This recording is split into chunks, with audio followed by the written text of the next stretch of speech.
আসসালামু আলাইকুম। সবাই কেমন আছেন? আশা করি সবাই অনেক অনেক ভালো আছেন। আজকে আমি তৈরি করে দেখাবো পারফেক্টভাবে ছোলা ভুনা, সাথে থাকবে ছোলা মাখা রেসিপি। সব সময় একই রকম ছোলা ভুনা না খেয়ে একটু ভিন্নভাবে তৈরি করলে ভালো লাগে। এভাবে ছোলা মাখা তৈরি করলে এর স্বাদ মুখে লেগে থাকবে। এখন দেখে নেই আমি কিভাবে এই ছোলা ভুনা আর ছোলা মাখাটা তৈরি করলাম। প্রথমে আমি ছোলা ভুনা করব।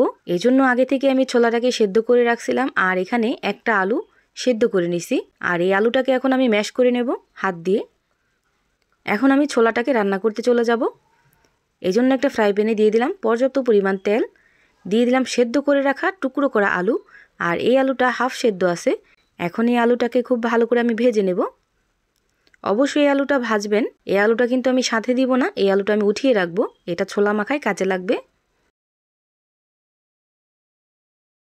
এভাবে আমি আলুটাকে খুব ভালো করে ভেজে নিছি। এখন আমি উঠিয়ে নিব। আর এই একই তেলে আমি দিয়ে দিব 1 কাপ পরিমাণ পেঁয়াজ। আর এই পেঁয়াজটাকেও আমি খুব ভালো করে ভেজে নেব।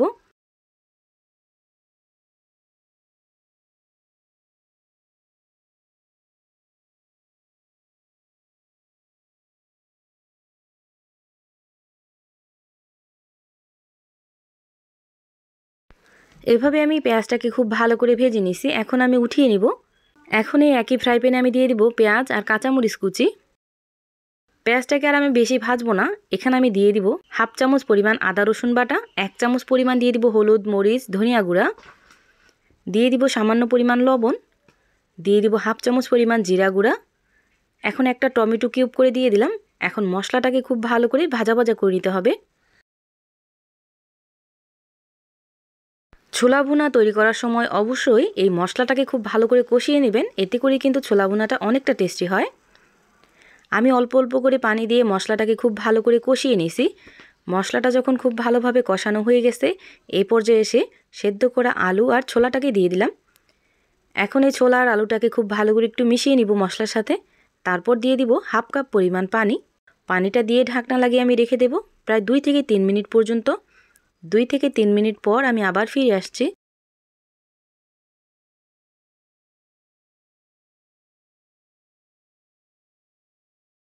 আর এই তো দেখতেই পাচ্ছেন 2 থেকে 3 মিনিট পর ঢাকনাটা উঠিয়ে নিলাম।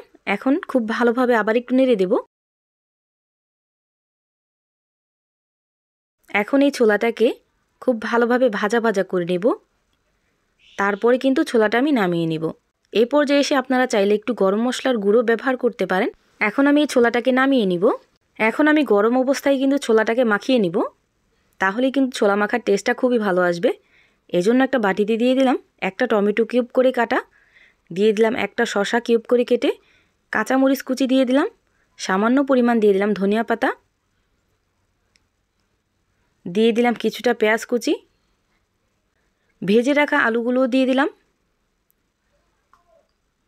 এখন দিয়ে দিব ভেজে রাখা ব্রেস্তা বা পেঁয়াজ ভাজা, দিয়ে দিলাম 1 থেকে 1.5 চামচ পরিমাণ টমেটো সস, 1 টিস্পুন পরিমাণ দিয়ে দিলাম বিট লবণ।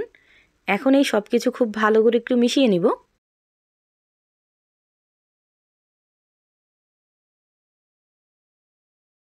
এভাবে আমি খুব ভালো করে মেখে নিছি।